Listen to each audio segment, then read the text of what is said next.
Good evening and welcome to this week's irreverent sideways look askance at the wacky world of international politics. In the news this week, after 5 years in a Beirut prison, Terry Waite is surprised by the change which has come over Archbishop Runcie. In Iran, as a result of a rather badly drawn placard, the Ayatollahs place a death sentence on Woody Allen. And refuting allegations that sponsorship in sport has gone too far, 6 First Division football clubs reveal their new strips for next season's Super League. On Ian Hislop's team this week, someone who was editing Private Eye magazine when Ian was still in platform boots and hot pants.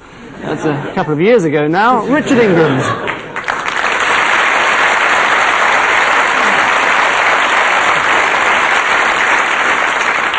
And with Paul Merton this week, we were expecting to be joined by the well-known, controversial Sun columnist, Ken Livingstone, but sadly he's busy putting the final touches to 20 Things You Never Knew About Linda Lusardi. So instead we've got someone completely different, the well-known, controversial Sun columnist, Richard Littlejohn.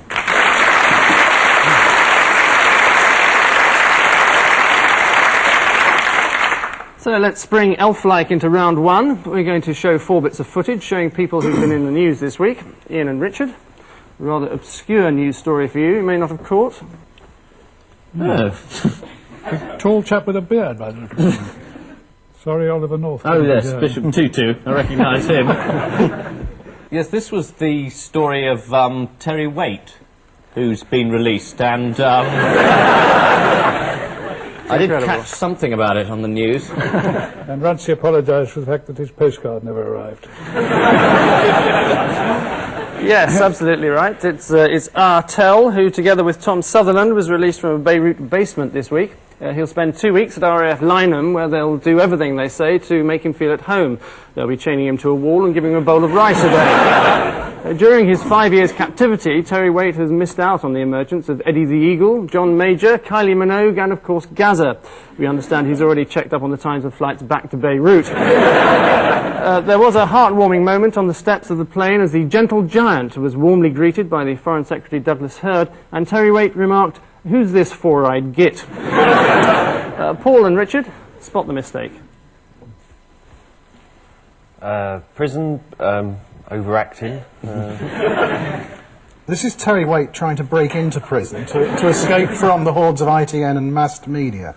Brixton Prison, isn't it? There's something about the, was it Special Branch planning or helping the IRA men to escape or something? Or coming up with some plan for them to escape? But that's perfectly in line with government policy, and if they're guilty, you help them out. If they're innocent, you stick them in for 10 years. Not as difficult a question as the Terry Waite one, obviously.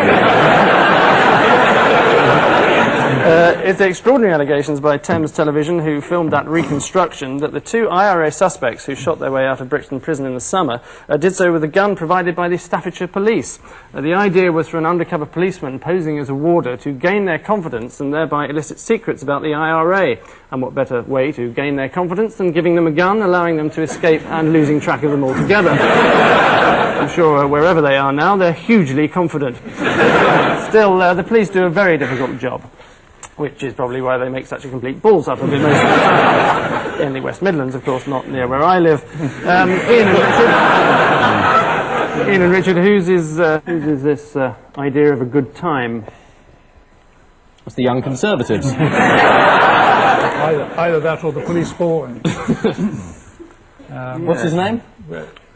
Duke Ellington, wasn't it? Duke Ellington, that's right. Well, you got part of it right. David Duke, is it? It is David Duke, yes. Paul, He stood for governor in Louisiana, and the man standing against him was a crook. And the choice was a crook or a racist, which is democracy, American style. The racist said it was all a long time ago. That's what Kurt Waldheim said. That's what all of us elders say. But it's David Duke, former Nazi and Ku Klux Klan Grand Wizard, who, to the embarrassment of President Bush, stood as a Republican and narrowly lost in the Louisiana state election. His rival in the election, as Ian said, and the man who beat him was Edwin Edwards, a self-confessed gambler, drinker and womanizer, a bit like having to choose between Hitler and Oliver Reed. He blames his association with the Ku Klux Klan on the vagaries of youth. Throwing snowballs, letting down tyres, inciting racial atrocities. We've all done it, haven't we? Paul and Richard, what brief encounter was this? That's Frank Bruno. Bam. This was boxing's equivalent of premature ejaculation, where they wheeled out not only the Dutch boxing champion, but the only boxer in Holland to be beaten up by Frank Bruno. And he's been criticised because Frank Bruno's announced his next opponent is Richard Bryars. Yes, it's Frank Bruno who, with surprising ease, beat John Emmon, champion of all Holland. Frank hit upon the novel idea of continuing to punch his opponent whilst he was being held up by the referee. Frank apologised afterwards for not being able to tell whether John Emmon was down or not, and for not noticing the large white flag and placard saying, "I surrender." In Holland, Emmon apparently works as a television presenter. Rather a good idea, pairing off professional world heavyweight boxers with TV presenters. I'd certainly like to watch Mike Tyson fight Matthew Kelly. And so at the end of that rollicking round, well, I can tell you that Ian and Richard have a rather limp 4, and Paul and Richard have a sturdy 5.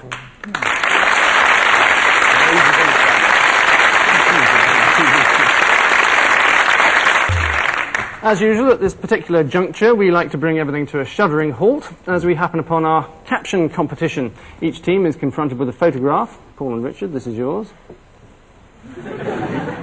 Ian and Richard, this is for you. And by the end of the programme, you are unfortunately obliged to come up with a frighteningly spontaneous selection of rib-tickling captions. But first, we meander into the seamy world of gutter press headlines, so stand by for some appalling plays on words to decipher. Paul, Beastenders. Yes, there's a plague of spiders in the East End of London, which have come off some fruit market or something.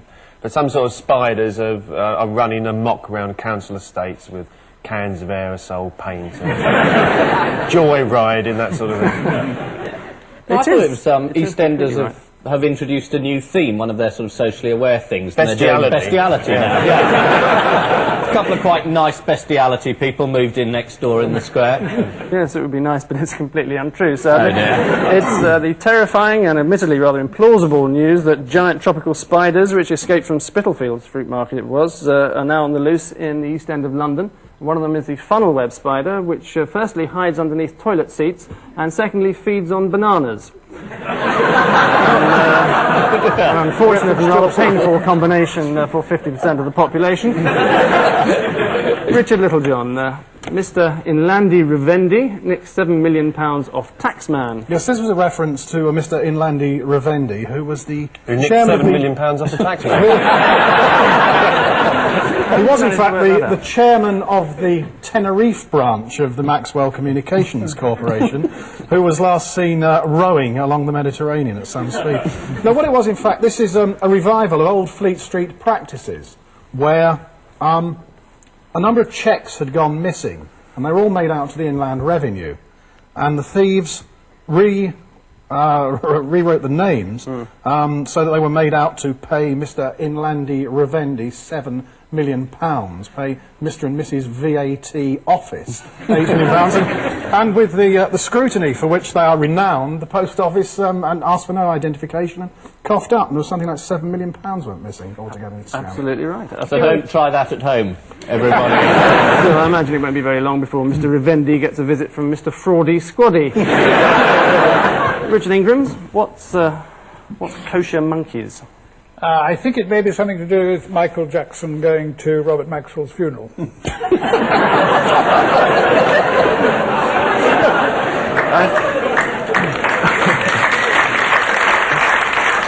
you can certainly have a point for that. Is that the menu? It's about as far away from the story as you can get. It's a suggestion by hardline Rabbi Yusuf Avadia that in order to avoid any kind of activity on the Sabbath, Orthodox Jews should train monkeys to perform basic household tasks. Among the simple tasks forbidden on the Sabbath are switching on lights, turning on the cooker, and driving cars. So the next time you're cut up at the lights by an orangutan in a Mercedes, blame the rabbi in the back seat. And What about burying extremely large publishers? Is Oh, I say. that forbidden on the Sabbath? no, I think it's encouraged. Oh, right. And finally in this round, Ian, is your hamburger made in Hamburg? Oh, this is the standard EEC question, saying that you can only have produce that is genuinely made in the place, so you're only allowed to sell hamburgers if they taste like cardboard. No, if they're made in Hamburg. Yes. And you can only eat sandwiches in Sandwich. Yes. And you can only wear Wellingtons in Wellington. And so on and so It's all on. part You of only the wear a Dutch DC cap in as well. Amsterdam.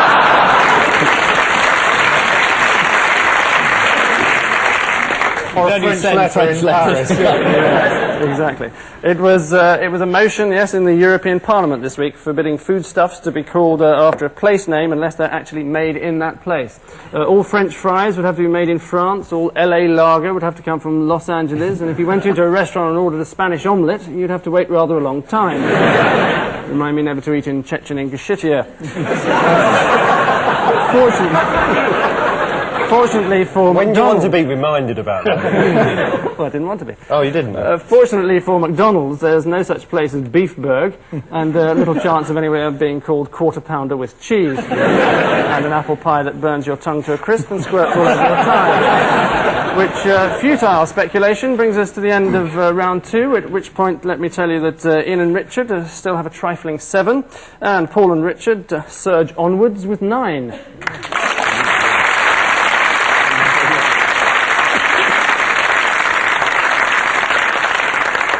And so we encounter the mayhem that is round 3. Each team gets a montage of visual clues, which along with an appropriate soundtrack relates to a major story of the week. But which one? Ian and Richard, what's this all about? Boris Yeltsin. It's the staff of the Sun newspaper. They're investigating a story. Oh, it's the sewer. It is the Yes, Sun. it is the Sun. But that's one of their chief reporters. That's cocaine. Yes. Or is it Pepsi? And here's the editorial board in session. Editorial board of the Independent. Rupert Murdoch's car. And they've all been fired. That's it, I think. Yes, perfect. I needn't ask any more, really, apart from what's the answer. I think the answer is something to do with the mafia. Good, well done. And they're going underground, because the song said going underground. Well spotted. And that's what they're doing, really. And I think we've all got to take that into consideration. Yes, I'll give you a point for Are being they able to remember smuggling what the stuff through the tune was. sewers or something? Smuggling drugs and guns through the sewage system? Yes. I suppose I better give you a point as well. Pathetic guess. You've virtually got it. It's the astonishing discovery of an underground city the size of the Vatican, which has been built by the mafia under the streets of Naples. Police found guns, parking facilities, an elaborate sound system, and endless cocaine supplies. Sounds a bit like Stringfellows. It also has a TV network, no doubt showing such programmes as Horse's Head of the Year show, and That Was Your Life. Paul and Richard, what brings this gang together? That's the staff of Private Eye. And the editor of The Oldie. Andy Paney, yes. And The Oldie's only reader. Yes. Bride of Andy Frankenstein. Norman Tebbit there. Tebbit. Johnny Rhodes. Great. The Wooden Oh, Fox. look at that pig there, look at that. Oh, it's Norman Tebbit now. Had a Oh, little blimey. Dexter about him, that man with the teeth. Yes, it's a collection of people who signed on and gave a lot of false names. So there was like a Frankenstein and, I don't know, Dracula or whatever it was. The reason they got away with it. The reason they got away with it. The reason they got away for it for so long is that one of them was using the name Queen Elizabeth of Buck House, and as we know, she is a well-known social security scrounger, and nobody thought anything was amiss. Well, while they just cart you off to the tower, I'll tell you, yes, I'll give you a couple of points for that. It's all about false names given by people who sign on for the dole while holding down a job at the same time. Apparently, payments have recently gone out to Frankenstein, Dracula, Andy Pandy, Snow White, John O'Groats, and the Wooden Tops. But what blew it was when one of the DSS officials noticed that Snow White had put in an unreasonably large claim for child benefit. Well, now it's time to ascend the ladder of yesteryear to the attic of magical memories and open the battered old suitcase marked useless old films thrown out by BBC News. The two brief bouts of election fever for you each, Ian and Richard. What happened next? Even foreign secretaries have to play the game at election time, and Sir Geoffrey Howe, on a trip to Yorkshire, didn't always find the going very easy. Hope we'll have your support on the 11th. And he was the first man to fall asleep while on a walkabout. You don't know the answer to this, do you? Those balloons burst. Well, let's just have a look. Inevitably, there were babies, they got smiles rather than kisses, and then there were dogs. Again, Sir Geoffrey kept his reserve, unlike one party colleague. I'm not going to shake his hand.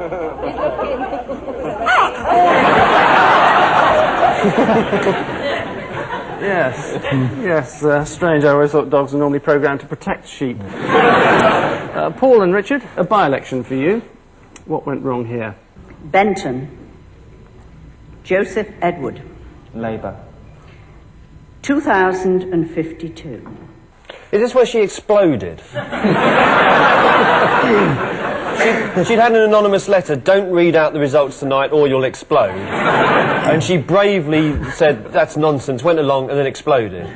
I think that's an Mission Impossible plot that you're mixing it up with. Or she got the count wrong, or she announced the wrong winner. I'll give you 1 point for that because you're almost there, but let's just see what happened. Benton. Joseph Edward. Labour. 2052. Sorry, 22!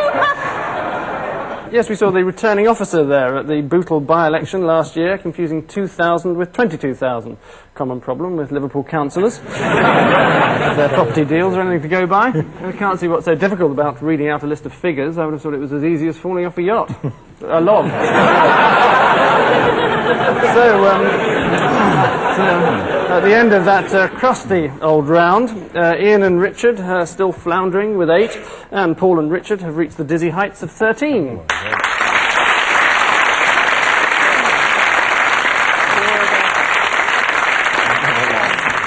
And so we waltz demurely into our odd one out round, in which we show each of the panel a juxtaposition of strange faces, one of which is stranger than the rest.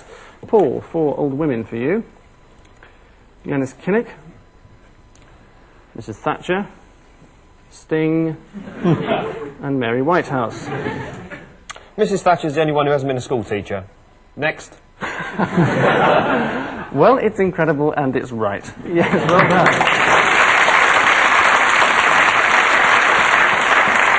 It's Mrs. Thatcher, former Education Secretary, as all the others used to be teachers, whereas her former job as a food chemist led her to invent instant whip. So she has more than we thought to answer for. Mary Whitehouse was a teacher. Let's hope she didn't teach biology. Now, children, between the rib cage and the upper thigh is a good stout pair of underpants. Richard Littlejohn, an eccentric combination for you. David Owen, David Icke, David Nellis, and the popular beat combo, the Proclaimers. Could be religious. David Owen thinks he's God. David Icke thinks he's the son of God. No, I'll tell you what I think this is. I think that David Owen is the only one who's paid his poll tax. And you'd be absolutely right. It is. David Owen is the only one prepared to pay his poll tax.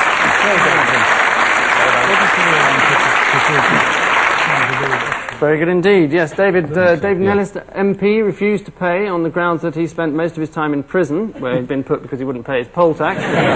David Icke refused on the grounds that he spent most of his time on the planet Andromeda. And the Proclaimers refused on the grounds that they'd received 2 poll tax bills when they're quite clearly one and the same person. Richard Ingrams, try these four for size.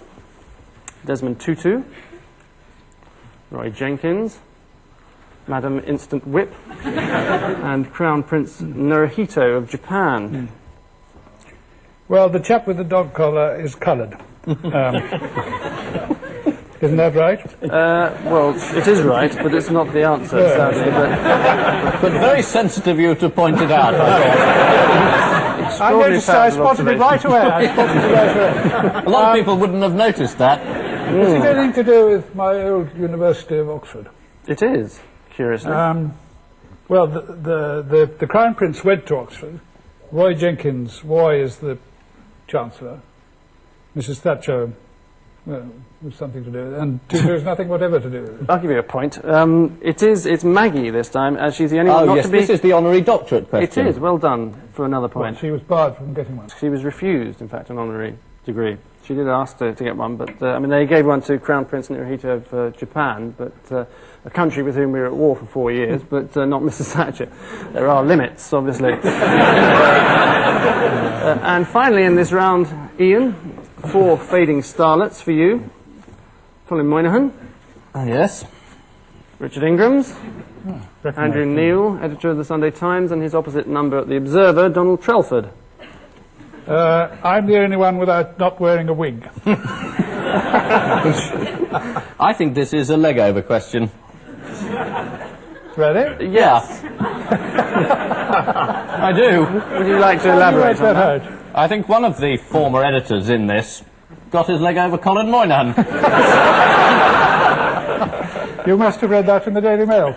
I did. It was in that Dempster column. Oh, yes. Awfully reliable. Yes, I believe everyone. This is very much a Pamela Bordez question. Colin Moynihan took her to a ball. Andrew Neil, who's the editor of the Sunday Times, took her out. Trelford had what he called as a tangential relationship with her. Did he? I wonder what that make meant. of that. It takes 2 to tangent. And Andrew Neil, the great romantic of all time, actually gave her a food mixer as a gift. Kenwood mixer. Isn't that touching? Astonishing. He very rudely repaid the compliment by cutting the crutch out of his trousers. Yes. When their relationship split up. It was very, very amusing. Sad. Yes, well, I think... The trousers split up as well, yes. They did. It was equally sad. So the odd man out, I just have to finish this question, is the only person not to have actually walked out, as I think they say, with Pamela, was this old chappie here. And he was reported as having done so in the Daily Mail, in Nigel Dempster's column. And Dempster said that Ingrams had been spotted with Pamela, what an old humbug, wandering around Hastings, and that someone had come up to him and said, yes, we know you. And it later transpired that Ingrams had sent him an anonymous note saying, I was in Hastings the other day and I saw that old humbug wandering around with Pamela. And Dempster, the great journalist, the true professional, put it all in totally unchecked. And subsequently looked a terrific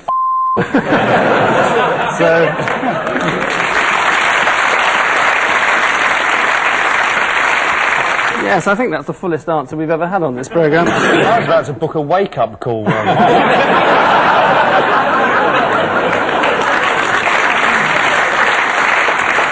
I was trying to outdo Angus.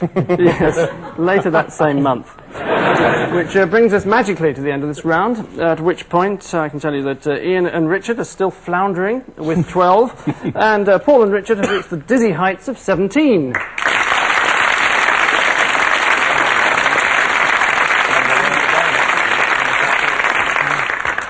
And so now to the cataclysmic finale that is our missing words round. Each team is shown a set of headlines of the week, but with 1 or 2 words missing. The team has to identify the words or provide a better alternative. Ian and Richard, you're currently second, or last, as we like to say on this show. So now's your chance to catch up. Right. Why Major must what for Britain? Resign. I was going to say quit, it would fit into the space. Dither. No, he already does that. Bat is the answer. Next, Rushdie has what cut off? Head. Electricity? Phone. Phone is correct. Well done. Well jumped in. Next, Thatcher swallows her what? Handbag. Successor. Successor, I think it is. Not as far as I know. Pride is the answer. Next, Oh, a cyanide capsule would have been nice, wouldn't it? it's wishful thinking. Next, who in line for cabinet? Janet Street Porter. Dennis Thatcher. It's a drinks cabinet. Well, I'll give you one for Janet Street Porter. Women is actually the answer. Yeah, there you are. And Yeah. finally, Scott's future lies in what, says Major? England. Certainly not. Union is in fact the answer. So I suppose it was almost right. So you can now take a back seat while Paul and Richard step up to their marks. Di proves that she's a what? Tart? Essex girl. Oh, Essex girl. Sort of headline you'd have in the Sun. Brick is actually the answer. Next, rebel Tory MPs join Ashdown in what? Maximum security psychiatric hospital. Packed? That's too long a word for packed. It's that's probably omelette or something, isn't it? Well, it's Obscurity, isn't it? referendum call is actually what I've got Referendum written call, here. oh, Could be yes, omelette right. there. Yeah, Next, Bronzed Heath succumbs to Tebbett's what? Flirting? Pectorals. 5 o'clock shadow. Neither of those. Law, in fact, is the answer. Next, Baker bangs what against wall? Mrs. Thatcher. Is not correct, I'm happy to say. His head is actually the right answer. And finally, use what, advises Thatcher? A condom Cecil.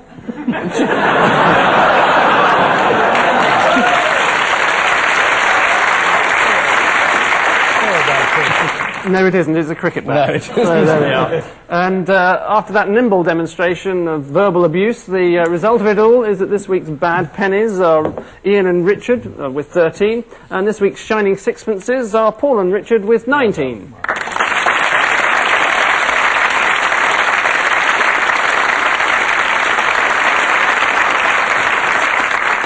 So good luck to our winners and good riddance to our losers. But before they rush off to take their lives, it's time to make matters worse by reminding them of our caption competition. Paul and Richard, what did you think of for this? No, let me guess, it's Gerald Kaufman. Quite correct. Neil, do you think this will really win the Muslim vote? That's the one. That's the one. Very good. Ian and Richard, what about yours? I could murder a double diamond.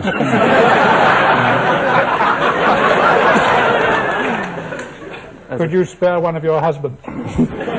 Didn't we meet at the Betty Ford Clinic? Very good. On which ribald note we say thank you to our guests, Ian Hislop and Richard Ingrams, Paul Merton and Richard Littlejohn, and I leave you with the news that fears have been expressed that the water jump at this year's Grand National may be too deep. And meanwhile, in Los Angeles, Steven Spielberg is to produce the first environmentally friendly sci-fi adventure movie, Robo Swan. Some heartwarming news from Hollywood as Brigitte Nielsen shows her new look after yet more cosmetic surgery. And finally, following his victory over John Emmon, Frank Bruno poses for pictures with his next opponent. Good night.